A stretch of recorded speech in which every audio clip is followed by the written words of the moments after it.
Thank you. Okay, so the Passover. Just going to where we left off on Sunday.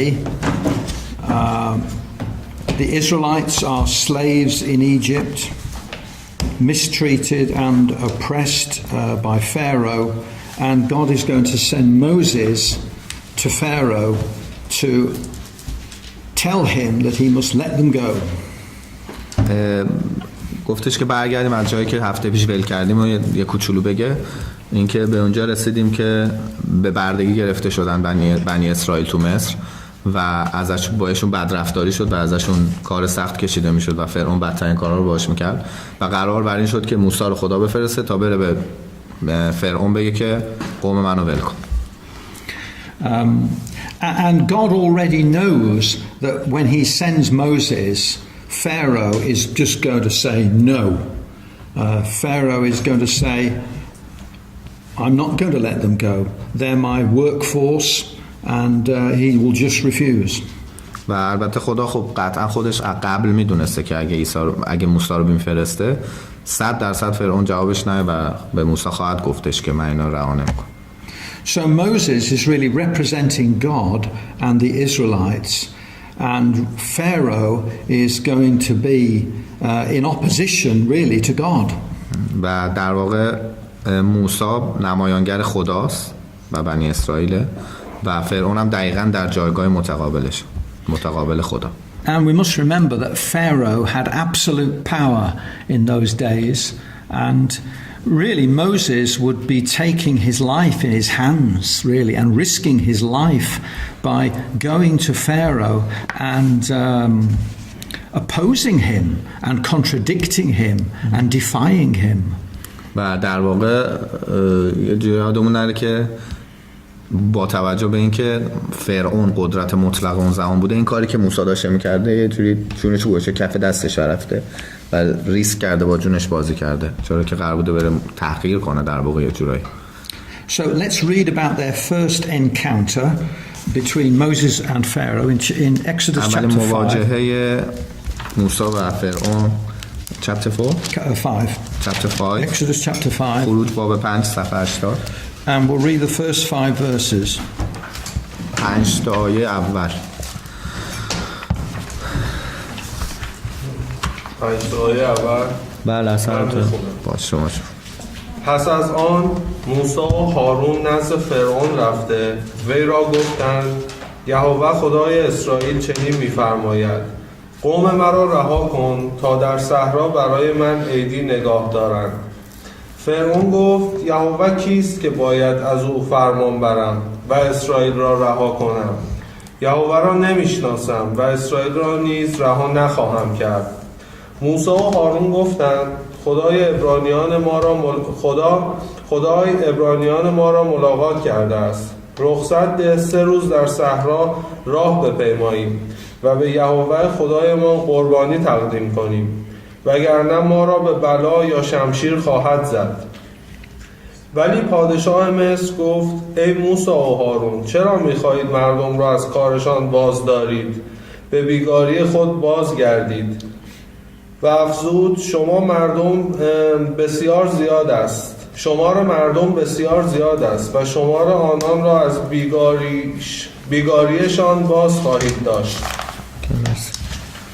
Okay, so predictably, Pharaoh's response to Moses in verse 2 is, who is the Lord that I should obey him? And I don't know the Lord, neither will I let Israel go. So he says, why should I listen to you, in effect? و به طور قابل پیش بینانه‌ای فرعون تو باب آیه 2 جواب موسی رو اینجوری میده که یهوه کیه که باید اون فرمان بره و اسرائیل رو رها نمی‌کنه و کلا حرفش اینه که کیه که این یهوه‌ای که میگه. So in effect Pharaoh kicks Moses and Aaron out of the palace and tells them not to bother him anymore.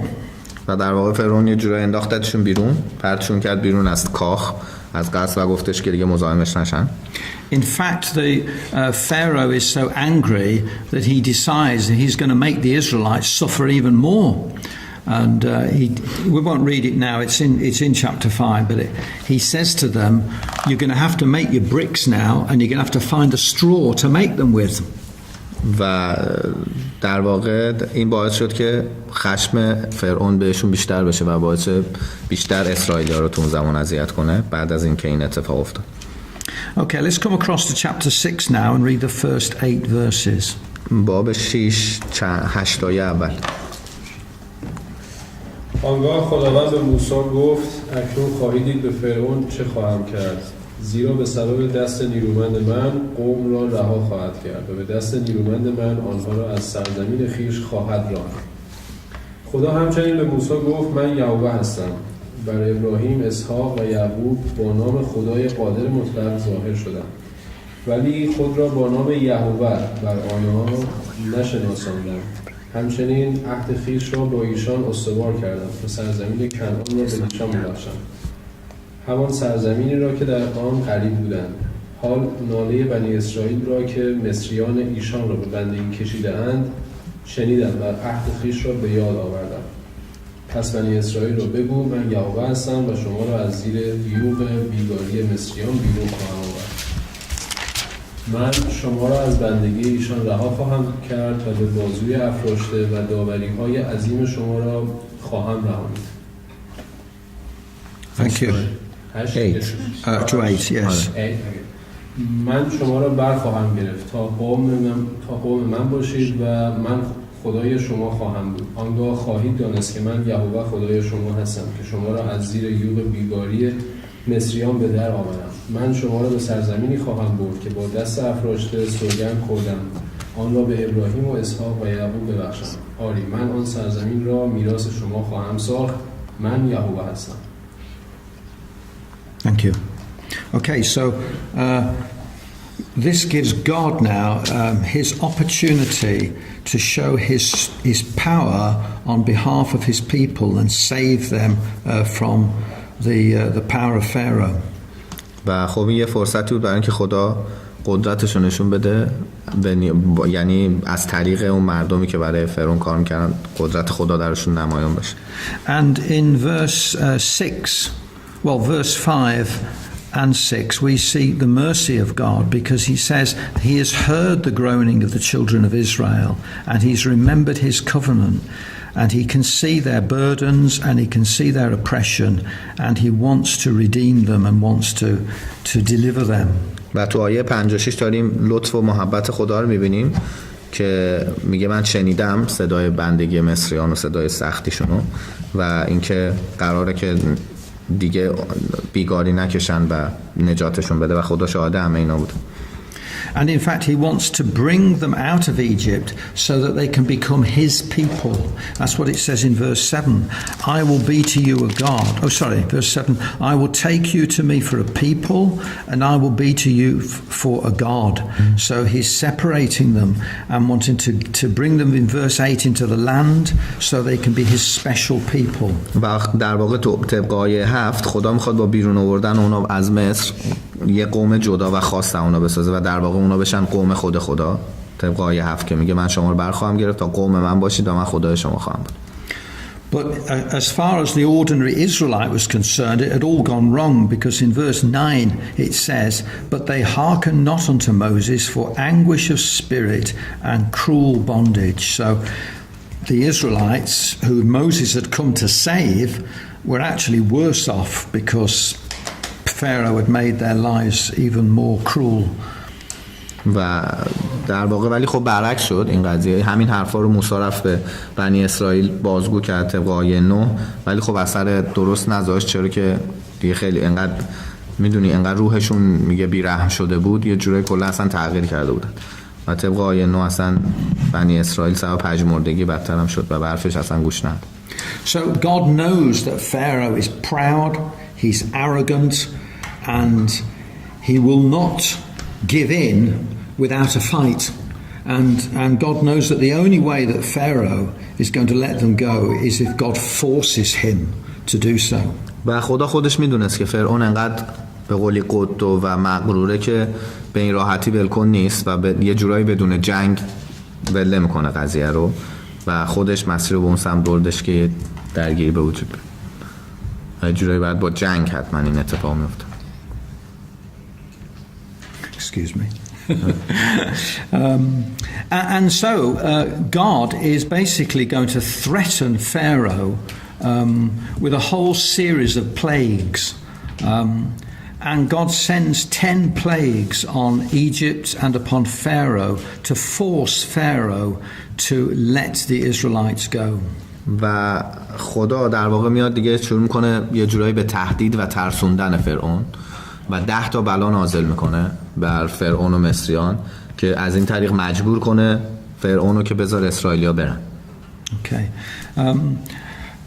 Has anyone heard of the 10 plagues? راجع به 10 بلا چیزی شنیدید؟ Yeah? Okay. Well, we're not going to look at them all tonight because it would take us too long. I'm just going to run through them quickly for you. چون وقت نمیشه همه رو بخوایم بخونیم، خیلی سریع دونه دونه خودش میگه و از بینش عبور میکنه. So in chapter 7, باب 7 Moses, of course this is all done by the power of God, but through Moses becomes in effect God's prophet. And in chapter 7 he turns the river Nile into blood. و در واقع همه اینا از طریق قدرت خدا انجام میشه، ولی خب دیگه چون از طریق موسی اینجا جوری پیامبر خداست دیگه و موسی تو باب 7 می‌بینیم که رود نیل رو به خون تبدیل میکنه کلا.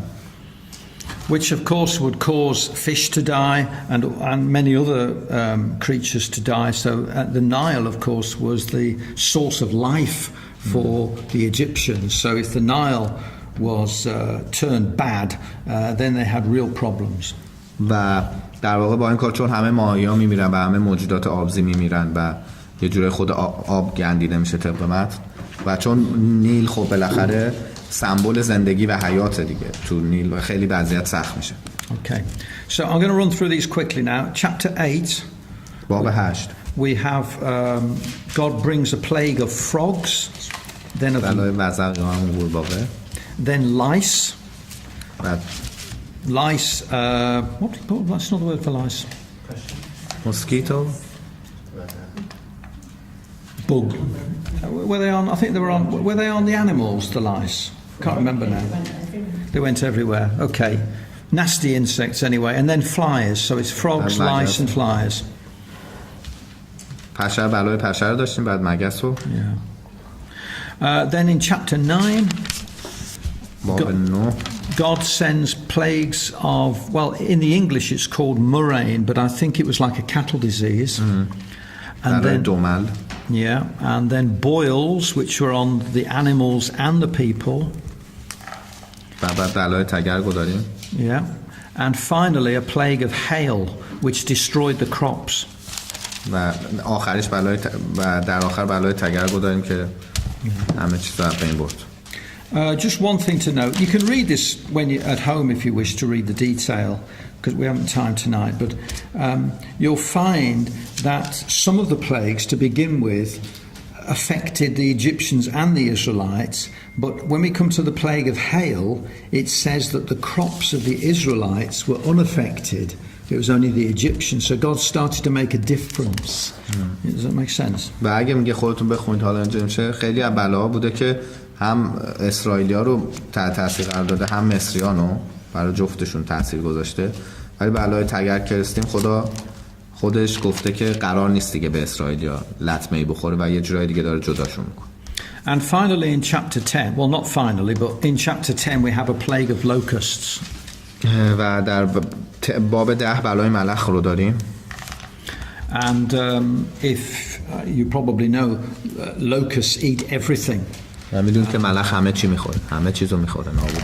So basically God had destroyed the river, he destroyed their cattle, he had destroyed their crops. So really Egypt was destroyed.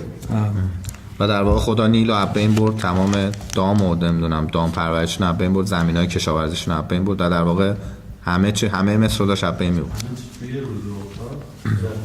It all happens in one day? No. I think it probably happens over many months. But it when you read it, it sounds like it's But it probably took quite a long time, yeah. Crops. There's different crops that are affected. You can read it, yeah. If you come to chapter 10, look, and verse 7. باب 10 آیه 7. If you just read verse 7, somebody. یکی اگه آیه 7 رو بخونه. پادمان فرعون به او گفتند تا به کی این مردم برای ما دام خواهد بود. این قوم را رها کن تا یهوه خدای خود را عبادت کنند. مگر هنوز در نیافته ای که مصر ویران شده. یک آیه. So here we see Pharaoh's servants saying to Pharaoh, please give in. Egypt is destroyed. And Pharaoh is so proud, he will not give way. و اینجا میبینیم که دیگه خادمای فرعون دیگه به التماس میفتن و میگن بابا تو خدا دیگه ولش کن اینو. بی خیالشو کوتاه بیا که اینا بذارن برن، ولی خب انقدر مغرور بوده که راه نمی اومده. Okay, there is one the last but one plague is actually called the plague of darkness, but it really runs into the very last plague, which is the death of the firstborn. و یکی مونده با آخری فکر می‌کنم. آره دیگه بلای یکی مونده با آره نه قبل از مرگ نخستادگان بلای تاریکی رو داریم اینجا تا هم باب 10. Okay, let's just read chapter 10 now and verse 27. آیه 27 27 to 29. تا 29.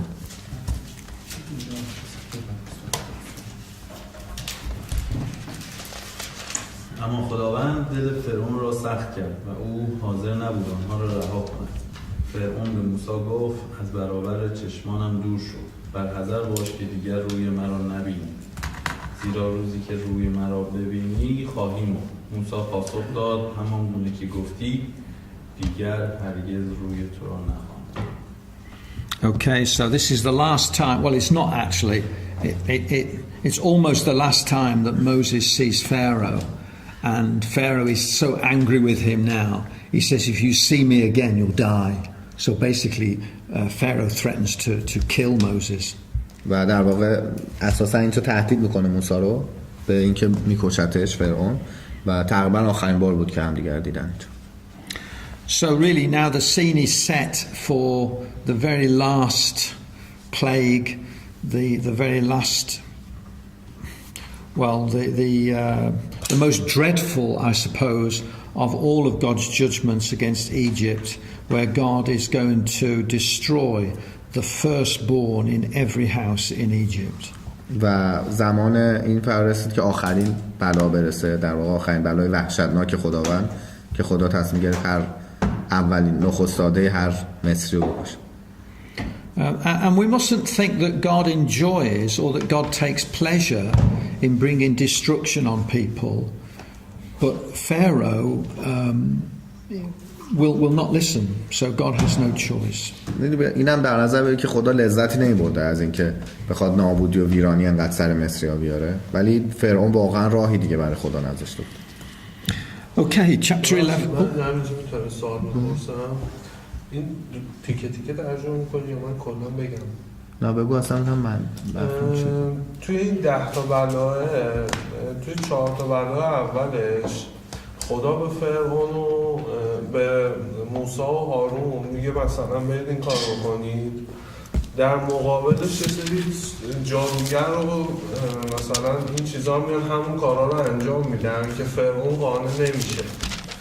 بعد از اون Moses and Aaron did some miracles and against them some magicians come Yes. and did some. Yeah, we've missed that out. Yeah, similar. It's just too بعد much. از اون خدا خودش دل فرعون رو سخت میکنه که قوم بنی اسرائیل رو رها نکنه. خب چرا این اتفاق میافتاده؟ خدا که الان یه آیه اینجا بود که نوشته and according to the, verse 27 chapter 10 Oh says yes. that God, God did it deliberately and intentionally to carry on the plagues and that's a good reach to Passover. Yeah, no. خدا خودش از اول اومده این دو The Passover must happen. Extended plagues to God Try to intentionally explain. extended. Yeah. You're quite right. I've forgotten your name. شایان. Shaya. Yeah, good. It's a good question. It does say in quite a number of places in the record here. Well, first of all, sometimes it says Pharaoh hardened his heart, and sometimes it says that God hardened Pharaoh's heart. در خلال این آیه‌ای که می‌خونیم تو پخش تو چیز خیلی جا نوشته خود موسی دل سخت بود و خودش دلشو سخت کرده بود. یه جایی نوشته خدا دلشو سخت کرده. I don't think that God makes people do bad things. God doesn't force anybody to do anything. We have free will and we have choice. But I do think that God uses a proud man like Pharaoh to bring about his purpose. God knew how Pharaoh would react, and in a sense God knows, because he knows the beginning from the end, he's able to use a man like Pharaoh to, in this case, to show God's great power. نمیدونم اون روز که شعیب راجع به این قضا قدر صحبت کرد بودی اینجا که یه حرفی افتاد که گفتیم که ببین الان میگه خدا قطعا هیچ کسی رو مجبور نمیکنه که آدم بدی باشه و خب ولی خدا میدونسته و فرعون رو میشناخته و میدونسته که آدم مغروریه و بهترین فرصت بوده برای اینکه خدا هدفش بوده و هدفش همون پسوور بوده برسه به نقشش که همون عید پسح بوده برسه، نه اینکه خدا عمدن دل اونو سخت کنه که باعث اجرایی شدن نقشش بشه. نه، خدا هیچ کسی رو مجبور به بد شدن نمیکنه. این قضیه اونه که شاید میگفتش که خدا میدونه ما چی کار قرار بکنیم، پس ما نمیدونم هیچ کاری ما انتخاب. الان مارتین هم داره میگه که ما خودمون حق انتخاب داریم و اندی اینجوری جواب شایب داد که گفتش که خدا میدونه چه قرار بر اتفاق تو بیفته، ولی آیا این رو تصمیم تو تاثیر داره یا نه؟ خدا میدونست فرعون آدم بدیه، ولی خدا فرعون عمده اونجوری نکرده بود که وسیلهش بشه برای هدفش. بهترین فرصت بود. این کلام خودشه. کلام بابا داره میگه که من این کارو بکنید ولی من دل فرعون رو سخت خواهم کرد که آره. چیز نکنه، چون خدا دنبال هدفش بوده ولی خدا میدونسته فرعون قراره چه تصمیم بگیره. این همون دوباره میشه بحث اختیار ما. But clearly it says in the records that God's hardened his heart. So it does, but how? If I put Pharaoh in certain circumstances, I know that he's going to get more and more stubborn because that's the sort of man he is. Do you know what I mean? If there's a man who easily loses his temper. ببین خیلی این بحثه پیچیده. میگه آره خدا اینجوری نوشته و خدا، ولی چطور خدا این کارو کرده؟ خدا میدونسته فرعون آدمیه که اگه توی شرایط خاص قرار بگیره سخت دلتر میشه. خدا میدونسته ولی باز انتخاب با فرعون بوده. شاید فرعون عوض میشده. It is difficult. It is difficult. فرعونم بذاریم کنار. خدا اگر می‌خواسته همه این پلن‌ها رو بچینه که به عید پسح برسه، این عذابو پس خدا درست کرده برای بنی اسرائیل دیگه. یعنی با تمام این پلن‌هایی که می‌خواسته فرعون رو مثلا هدایت کنه تا این خب هر کدوم این اتفاقا مخصوصا 4-5 تا اتفاق اول که مستقیم بیشتر تاثیر گذاشته روی قوم بنی اسرائیل، چون از اول فکر خدا آزادی بوده دیگه. خب پس میگی منظورت اینه که خدا باید راه آسان‌تری انتخاب می‌کرد؟ خدا اگه می‌خواست اینا رو آزاد بکنه پس چرا اینقدر بعضا مثلا بازی بوده، یه پازلی بوده، مثلا میگه برو تو این معجزه و این آیت رو انجام بده از طرف من، مثلا چوب تو بزن زمین مارشه، بعد یه جادوگر رو به زمین کارو میکنه. Didn't choose easier way because suffered the Israelite as well during these plagues. I don't know why. It's just God's purpose. God says that it gave him an opportunity to show his power in the earth and to demonstrate to Pharaoh that the gods of Egypt were nothing. اون جلسه هم گفت دوباره داره همین میگه اولا که ما نمیتونیم که بگیم که خدا چرا این راه انتخاب کرده، اصلا چون دیوونه میشیم اگه بخوایم فکرایی بکنیم.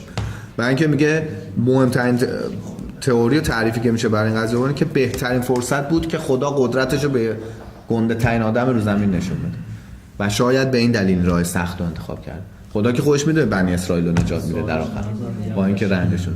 I don't think we don't have all the answers. ما همه جوابا رو نداریم چون اینا یه چیزی که بالاخره تو درون خداست که چرا این راه انتخاب کرده.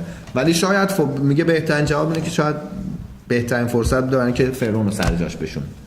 یه فرصت خوب بود. فکر می‌کنید به این فکر نکردید و کارهای انسان واسه که مریضا رو شفا داده. اینا کار خدا بود.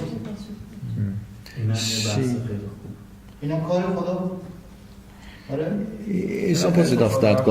Abdullah said God always showed His mercy to people, like healing people, you know, through the Jesus. God suffered sometimes people because of on purpose, but sometimes showed His mercy. Yeah, I mean. هر پیامبری فکر کنم یه چیزی معجزه‌ای داشته برای خودش درسته که خدا فرستاده. You see, there are things that happen in God's purpose which we know are in His purpose, but He doesn't make people do it. For instance, did God force Pilate to crucify Jesus? No. Pilate did it of his own will. He chose to give in and to get Jesus crucified. And he was a wicked man for doing that, and God will judge him. But it was still in the purpose of God. Because of God's foreknowledge and the way He works with His angels, He is able to bring about His purpose even with the giving us our free will. It's difficult for us to understand that because we're not God. You know what I mean? قضیه قضا و قدر و اختیار ما که از یه بعدی نگاه کنی تضاد داره با هم. یه بعدی نداره. این که خدا آینده تو رو میدونه، حرف ما کلا اینه. این که خدا آینده ما رو میدونه تأثیری تو تصمیم ما نداره. این یه واقعیت. خدا میدونه تو قراره چیکار کنی ولی خدا مجبورت نکرده اون کارو بکنی. میگه اگه خدا مسیح رو داد دست پیلاطس که محاکمش کنه، خدا مجبور نکرد. به پیلاطس حق اختیار داده بود. پیلاطس میتونست محاکمش نکنه. چندین بارم تلاش کرد که نکنه ولی در آخر کرد. و همینه، ما اختیارشو داریم، فقط خدا میدونه که از طریق این مهرش میتونه این کار انجام بده، چون میدونه این آدم قراره چیکار کنه ولی خدا مجبور نمیکنه بکنه. این قضا قدر خیلی سخته، سنگینه واقعا. Need to move on. Yeah. Okay. It's a good question though. Good question. حالا بریم سراغ مثلا خیلی مهمه. Okay, chapter 11. باب 11. Yep.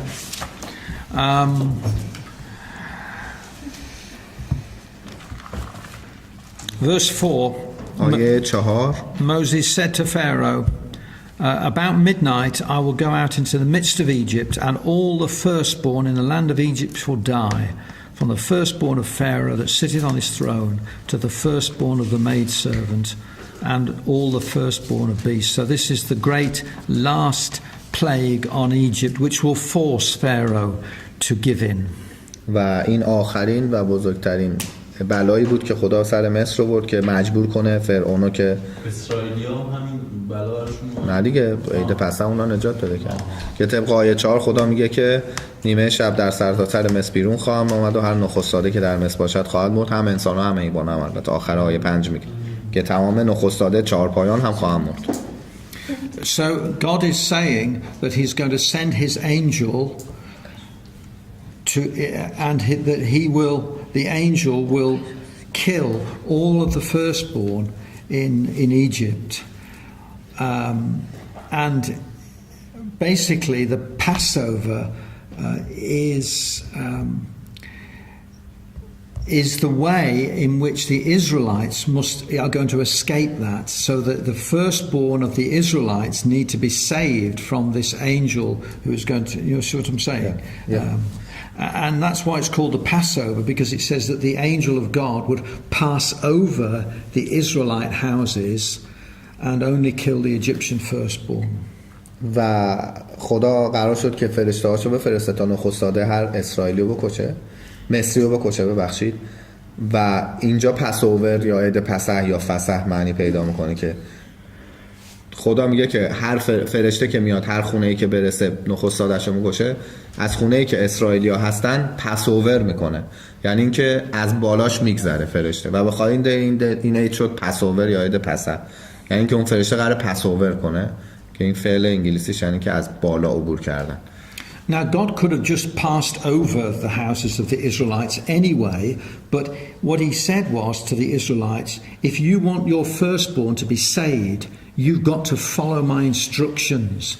You've got to sacrifice the Passover. We'll read about it now. They had to keep his instructions to be saved, which is a big lesson for us. If we want to be saved in the same way, then we must do what God has asked us to do. ولی خدا فقط میگه که به اسرائیل میگه که به موسی میگه که اگر میخواد قوم نخستاداش نمیرن از دستور عمل خودم باید پیروی کنن. بعد یه کارهایی که میگم بکنن تا اون فرشته پسوور کنه از اون خونه ها و اون بچه رو نکشه. Okay, let's read chapter 12 and the first 13 verses. 12 باب 12 13 آیه اول.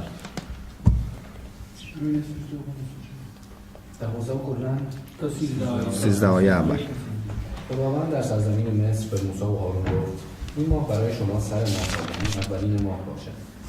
به همه جماعت اسرائیل بگویید در روز دهم این ماه هر مرد باید بره‌ای برای اهل خانه‌اش برگزیند. برای هر خانواده یک بره. اگر شمار افراد خانوادی برای یک بره کم باشد، بره را با همسایه مجاور خود قسمت کنند و تعداد افراد را در نظر بگیرند. بر حسب مقداری که هر کس می‌خورد باید بره را حساب کنید. بره شما باید بی‌عیب باشد و مدینه یک ساله. از گوسفندان یا بزها آن را بگیرید. تا روز 14 این ماه آن را نگهداری کنید و هنگام عصر تمام جماعت اسرائیل بره‌های خود را ذبح کنند. آنگاه مقداری از خون را گرفته آن را بر 2 تیر عمودی و بر سردر خانه‌هایی که در آن به خوردن آنها مشغولند بمالند. گوشت را همان شب بر آتش کباب کنند و با نان بی‌خمیر مایه و سبزیجات تلخ بخورند. گوشت را خام یا آبپز نخورید، بلکه آن را با کله پاچه و درون شکمش روی آتش کباب کنید. چیزی از آن را تا صبح نگاه ندارید و اگر چیزی تا صبح باقی ماند بر آتش بسوزانید. آن را بدین گونه بخورید.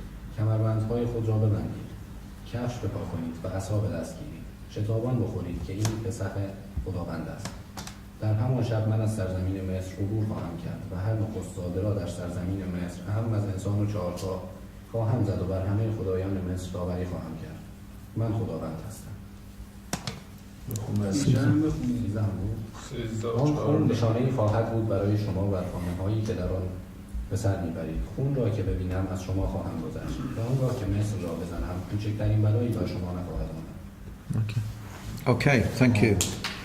So, what did they have to do? They had to take a lamb. Can you tell me a bit about the lamb? Yeah, okay. چیکار باید شد بکنن؟ قرار شد که یه بره هر کدوم بگیرن. Unblemished, that's it. A perfect lamb. Perfect lamb, yeah. Yeah. 1 year. Yeah, and what did they have to do with it? قرار شد باش چیکار کنن؟ برنش. قبلش قرار شده کاری بکنن. Keep it for 14 days. Keep their houses. Well, actually, I think it was for 7 days, but anyway, yeah. Until 14th in the month. Yeah, until the 14th of the month, but I think it's anyway. Yeah, all right. Yeah, okay, we'll say 14 days.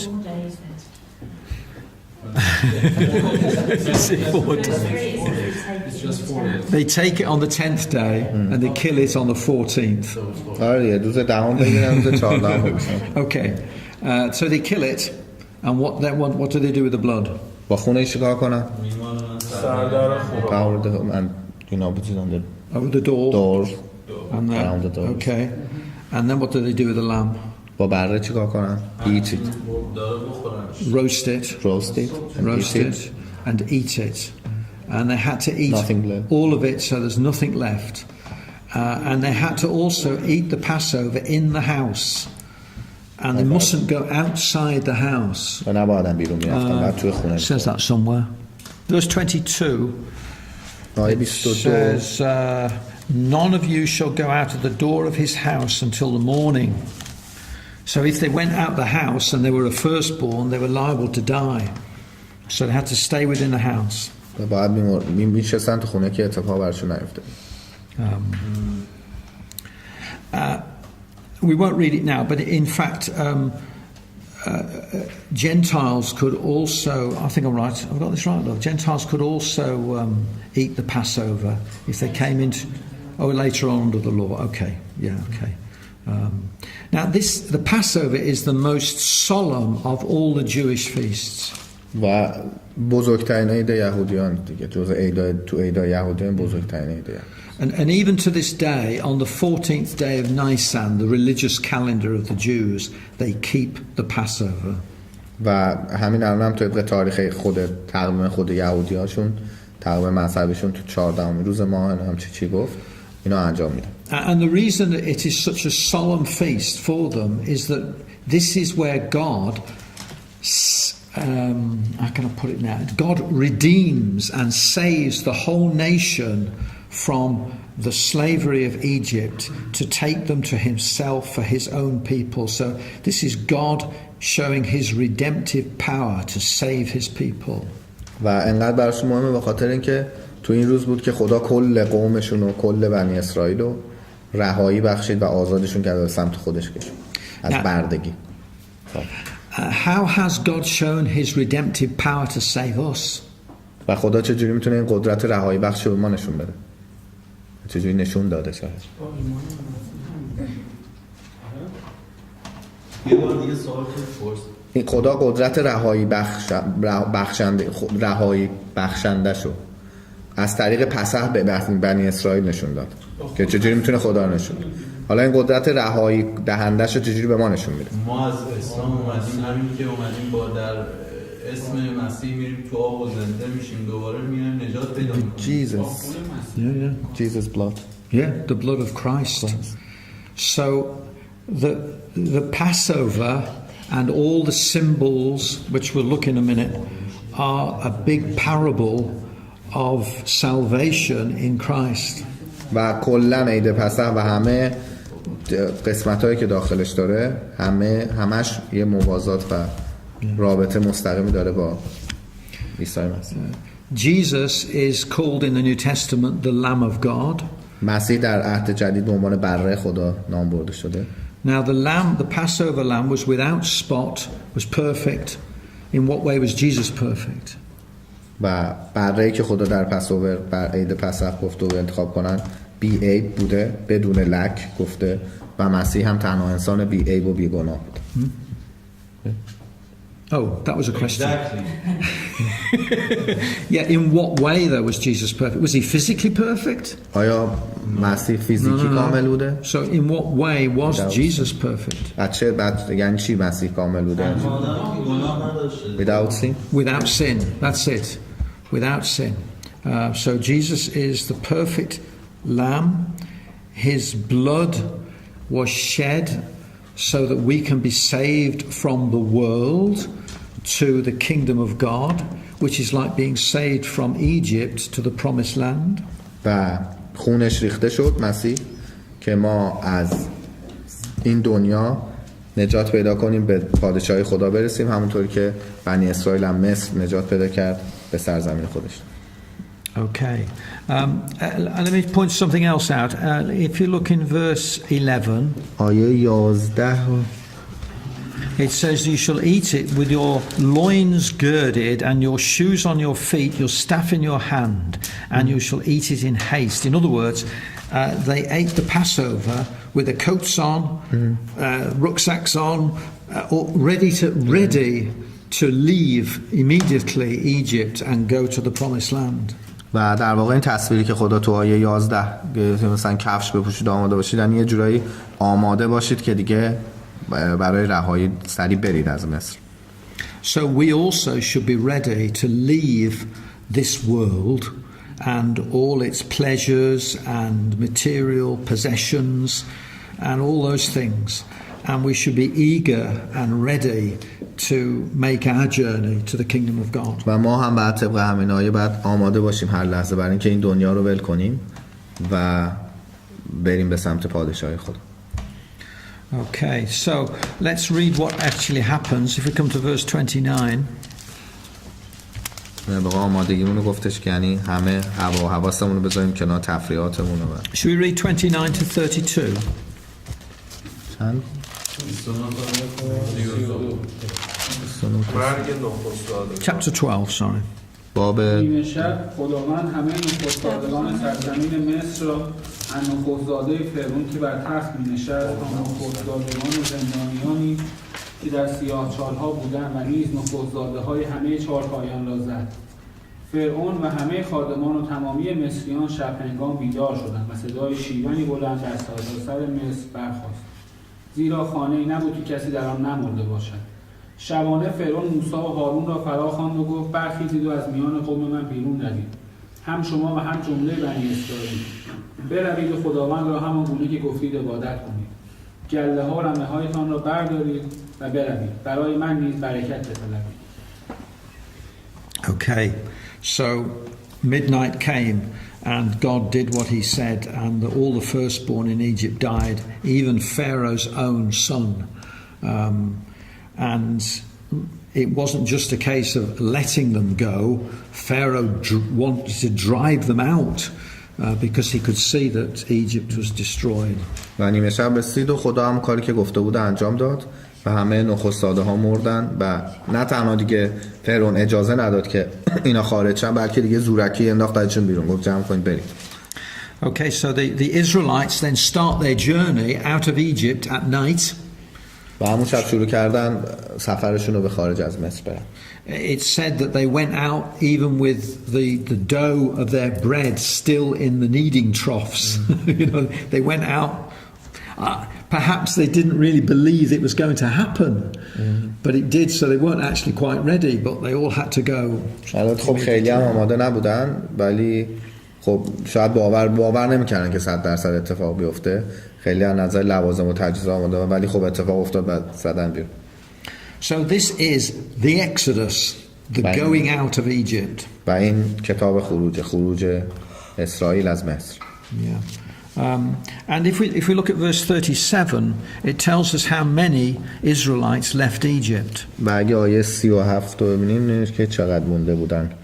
And it says that there was 600,000 men. Yeah. Now, if there were 600,000 men, then if you include their women and children, then we normally reckon probably about 2 million people. شاید 2 میلیون بودن. تا حالا 2 میلیون. Yeah. So they came into Egypt 70 people. Then 400 years later, does it say anything? It says 430 years here, does it? Does it? 42. Thought it. Yeah, verse 40. The time they dwelt in Egypt was 430 years. 70 نفر اومدن به مصر، 430 سال موندن و حدود 2 میلیون خارج شدن. So they came out of Egypt, nearly 2 million. So they went into Egypt to try, but they came out a nation. به صورت قوم و قبیله 70 نفری هم قوم یعقوب وارد شدن، به صورت یه ملیت بزرگ خارج. Now just coming back to the Passover, Jesus of course kept the Passover the night before he died. و مسیح هم در واقع عید پسح رو نگه داشت دقیقاً شب قبل اینکه بمیره. In English we normally call it the Last Supper. ما میگیم شام آخر. And it was after Jesus had eaten the Passover meal with his disciples that he took bread and wine and instituted what we call the breaking of bread or communion to remember him. So really the breaking of bread and the drinking of wine takes the place of the Passover meal. و بعد از اینکه شام پسح خوردن، مسیح نون و شراب رو گرفت و بهشون داد و در واقع تأسیس کرد عهد جدید اونجا. پس میشه کاملا واضح تا یه دوره هم شدنی باشه برای یادآوری مسیح، اون حرکت که ما میگیم نون و شراب خوردن، نون و شراب. و میشه پس واضح گفتش که نون و شراب یا breaking bread در عید پسح اتفاق افتاد. So if you come to the New Testament now, and the first epistle of Peter, the first letter to Peter, which اول is پتروس towards the end of the New Testament, and chapter 1 and verse 19. باب 1 آیه 19. صفحه 1595. Well, verse 18 and 19, in fact. 18 و 19. Yeah. Should we بله read, 18 و 19. read 18 and 19, yeah.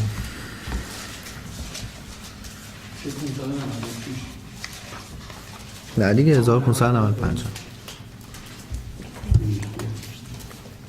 زیرا میدانید از شیوه زندگی باطلی که از پدرانتان به ارث برده بودید باز خرید شده اید، نه به چیزهای فانیتون سیم و زر، بلکه به خون گرانبهای مسیح، آن بره بی عیب و بی نقص. مرسی. So there it specifically says that Jesus was he was our Passover lamb, if you like, and that he was without spot and blemish. و خیلی خاص داره و به طور معین داره صحبت میکنه که مسیح همون بره پسح ماه، که بره بی عیب. And if you come back to the first letter to the Corinthians, اول قرنتیان and chapter 5, 1486 and verse 7, آیه 7. the Apostle Paul here refers to the Passover meal. Well, actually, he's referring to the Feast of Unleavened Bread, which came immediately after the Passover meal. That's why he talks about leaven here. But could we read verse 7? اینجا پولس رسول داره مراجعه کرده، یعنی در واقع به همون عید پسح رو داره ذکر میکنه اینجا. آیه 7 و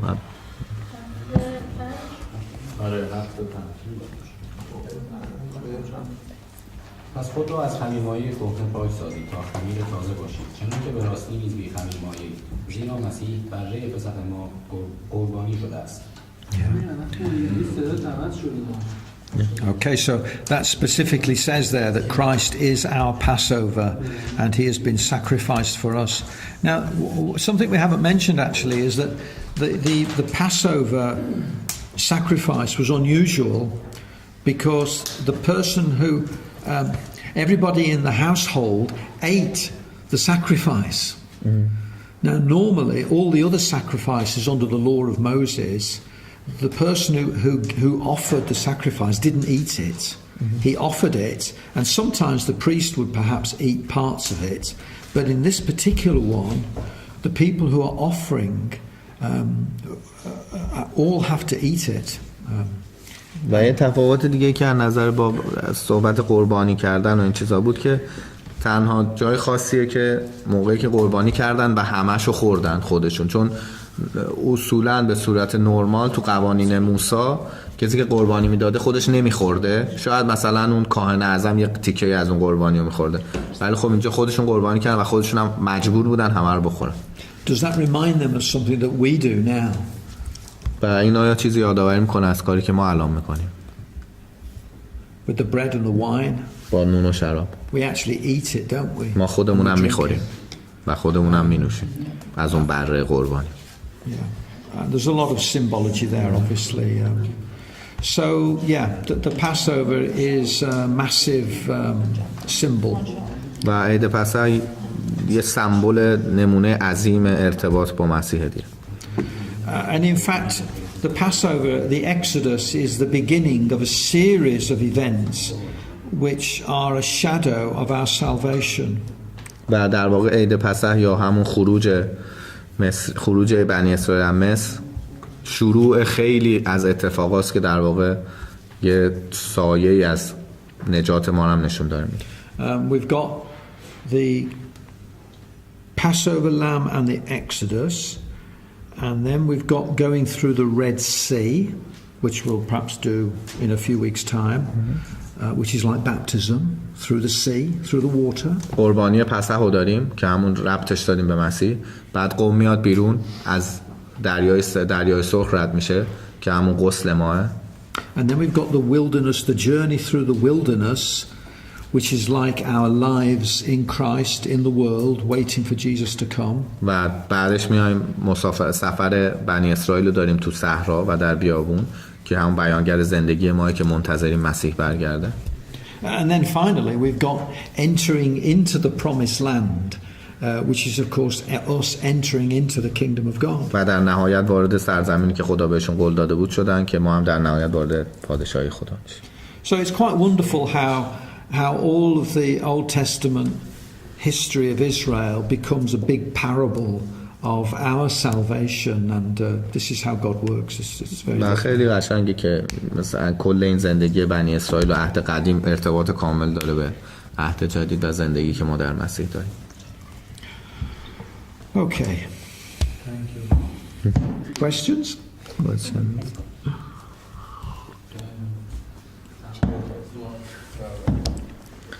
Yeah. Almost everyone had question before about why don't we hold the feasts.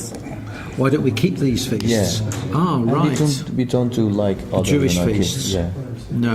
Because it you know it could be one of their interview question as well, and they should know about Why our we don't belief. keep them. Okay. Shall I say something about that? I can do. من اینو پرسیدم که الان چون وقت پسح بود من گفتم که یه توضیح کلا به همه بده که چرا ما دیدمون نسبت به این عیدا چیه و چرا نسبت به خیلی از کلیساهای خیلی کارا رو نمی‌کنه. Yeah. The Jewish feasts like Passover, the Feast of Tabernacles, the Feast of Unleavened Bread, the Feast of First Fruits, all these feasts were part of the law of Moses, which was a national code. It was like a way of teaching the nation as a whole God's ways. و میگه تمام این عیدایی که عهد قدیم دارن یهودی‌ها دارن، عید پسح، عید خیمه هاست و عید نون بدون خمیر و خیلی عیدای عید فطیر و اینا، همش یه راهیه برای اینکه یه جزء قانونای موسی و همون قانونایی که راهو نشون میداد برای رسیدن به خدا. And they were a nation in a land with a king and a government and a law. That situation doesn't exist now. Christ has come, and we are people from all nations who come together in ecclesias or churches. So it's not a national situation anymore, which requires a national law. You see what I'm saying? و این میگه دیگه شرایط زندگی بعضیت این قدیم نیست که نیاز باشه به این که دوباره بخوایم همون چیزا اتفاق بیفته. اون زمان اونا اتفاق افتاد، تو قوانین موسی بود برای اینکه خود مردم هدایت کنن و کلا جهان تغییر کرد، زندگی تغییر کرد، مسیح اومده و دیگه نیازی نیست ما اون عیدا رو نگه داریم. How about Christians feasts? Hang on a minute. So consequently, we don't need to keep the feasts of the law of Moses. We're not required to do that. In fact, there's only two rituals which we're commanded to observe, and the one is the breaking of bread and the other is baptism. Those are the only two in the New Testament which we are commanded to keep. و میگه پس دیگه ما نیازی نمیدیم، متعاقبا اصلا نیازی نیست که عید یهودی‌ها نگه داشته باشیم چون اصلا زندگی تغییر کرد و تنها دو تاست که ما دستور میدیم و حکم میدیم که رعایت بشه و نگه داشته بشه. یکیش غسل، یکشم خوردن نون و شراب تو یک شب است. So Mason just mentioned, what about Christian feasts like Christmas, Easter, what's the other one? Pentecost, yeah. Good Friday? Yeah, that's part of Easter, isn't it? Yeah. We don't need to keep these. In fact, these feasts are not in the New Testament. They're church tradition. And we don't need to keep them. ما نیازی نداریم میگه نگه داریم. ساده ترین جوابش اینه که چون تو کتاب نیست و اینا زائده تفکر کلیساییه و اصلا تو کتاب نیست این چیزا و چیزی که خارج از کتاب باشه. And if we hold it, what will they happen? You mean is it wrong to keep them? Yeah. No, I don't think it's necessarily wrong if someone wants to keep Christmas in their own way, and some Christadelphians do, and others don't. I don't think anyone keeps Easter. I don't think any Christadelphians keep Easter particularly. Remember Christ every week, don't we? Yeah, that's true, yeah. So I wouldn't get too upset about it, but we're not required to do it, so it's really not important. میگه ناراحت نمیشیم کسی هم انجام بده. میگه هر کسی میتونه به طریق خودش اینا نگه داره. ایستر رو میگه فکر نمی‌کنم ما ندیدیم کسی نگه داره. بعد ولی کریسمس رو میگه یه سری کریستا فعلا اونم انجام میدن. من اشکالی پیش نمیاد، ولی خب چون کتاب نیست و اصل قضیه میگه همون یادآوری مرگشه که ما یک شنبه انجام میدیم. As an example, after Paul the Apostle was converted to Christianity, he still kept the Passover because he was Jewish. He didn't need to keep the Passover, but he did, I think mainly because he didn't want to upset his brethren. But he didn't need to. But it wasn't wrong for him to do so. There's nothing wrong with it. But it's not a commandment. We don't need to do it. It's not important. و نیازی نیست و میگه نیاز نیست و مهم نیست انجام بدیم. ولی خب مثلا پولس رسول بعد اینکه مسیحی میشه همچنان پسه‌و نگه می‌داشت. شاید به خاطر اینکه برادرای یهودی دیگه‌شو ناراحت نکنه. نیازی نداشته ولی عیبی هم نیست. ولی در کل میگه اصلا لزومی نیست دیگه اصلا اینا انجام بشه. کسی هم میخواد به روش خودش انجام بده موردی نداره. ولی ما توصیه‌ای نمی‌کنیم. مهم اینه چون تو کتاب نیست. I think we should try to follow the New Testament guidelines to follow what the first century Christians did, and they didn't keep Christmas and Easter and all these things. So ولی بخوایم خط مشی عهد جدید رو دنبال کنیم که دیگه هیچ کدوم از انجام نمیدادن. از نگاه کنیم کلیسای اولیه قرن اول هیچ که نگه نمی‌داشت. پولس که گفت یهودی بود، ما نامه پولس هم داریم، پولس جا نظم می‌کنه موهاشو میزنه. اونم به خاطر همین بود که یهودی بوده. We've got in records about Apostle Paul that I think he trimmed his hair. Yes, he kept a vow. Yes, yes. Because he was Jew. Yes, because he was Jewish. And again, I think in the case of the Apostle Paul, it was an unusual situation because Christianity was new, and it was hard for the Jewish Christians to leave behind suddenly all of their tradition and all of their law, and consequently the Apostle Paul tried to make it easier for them, and he himself kept some of those laws, even though he didn't really need to. واقعا چون اون یه یهودی تازه مسیحی شده بوده خیلی سخت بوده که همه قوانین یهودیت رو بذاره پشت سرش یهو عوض شه و شاید به خاطر اینکه بقیه هم نشون بده که مثلا اون تفاوت رو زیاد بولدش نکنه پررنگش نکنه نیازی نداشته ولی یه سریاشو انجام میداده. خب بالاخره یهودی بوده دیگه. You see, if you read the epistle to the Hebrews, the whole point of the letter is to try to get the Jewish Christians to leave behind the synagogue and the law of Moses. And the whole of the letter is to explain to them that what we have is better. They don't need that anymore. But it was hard for them. و خودش هم تو نامه‌هاش دائما داره از شریعت و قوانین موسی داره همش توصیه میکنه که همه رو دیگه پشت سر بذارید چون نیازی بهش نیست. و خیلی کتاباش راجع به این حرف زده پولس تو نامه‌هاش.